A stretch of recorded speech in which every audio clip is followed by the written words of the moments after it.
Bruxism പല്ല് കടിച്ചിട്ടുണ്ടാവുന്ന ഒരു issue ആണ്. ഇവിടുത്തെ മസേറ്റർ എന്ന് പറഞ്ഞ മസിൽ കുറച്ചൊന്ന് തടിച്ചു വരും, വീർത്ത് വരും. മെയിൻ ഇഷ്യൂ എന്ന് പറഞ്ഞാൽ ഇവിടെ ഒരു മുഴ പോലെ തന്നെ ഇരിക്കുന്ന മസേറ്റർ ഉണ്ടാവും. അപ്പോൾ അതിന് what can be done? Masseter hypertrophy എന്ന് പറയുന്നത് നമ്മളിപ്പോൾ ഒരു ജിമ്മിൽ പോയിട്ട് ഡംബൽ എടുത്ത് ബൈസെപ്സിന് എക്സസൈസ് ചെയ്യുമ്പോൾ eventually what happens, bicep is going to increase in size. It is the same principle. Muscle hyperactivity is going to increase the size of that masseter muscle. ആ മസിൽ അത്രയും വലുതാവണമെങ്കിൽ that much of hyperactivity is happening. പലപ്പോഴും ഉറക്കത്തിലാണ് patient will be grinding or during waking hours due to stress. There are different lines of treatment. Conservative treatment for mild cases, wherein you can give something called a soft splint to mitigate the bite force. For anything beyond that, adine onnil one we can think of Botox injection. Botox is basically what it does is ആ മസിലിനെ various points paralyze ചെയ്ത് inactive ആക്കാണ്. Due to that inactivity, muscle shrink ചെയ്യും. പക്ഷെ അത് ഒരു permanent solution അല്ല. Final option is surgical. Especially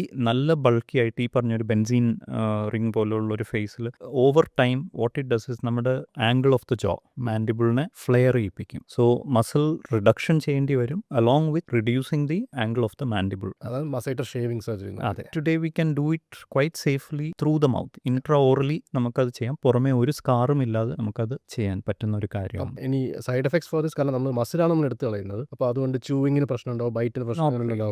not really. It does not effect function. അങ്ങനെ effect ചെയ്യുന്നില്ല. We are not removing the complete muscle. അതിൻ്റെ ഒരു ലെയർ ആണ് നമ്മൾ എടുത്ത് മാറ്റുന്നത്. So there is a layer outside that. Function issues ഒന്നും വരാറില്ല. അതെ.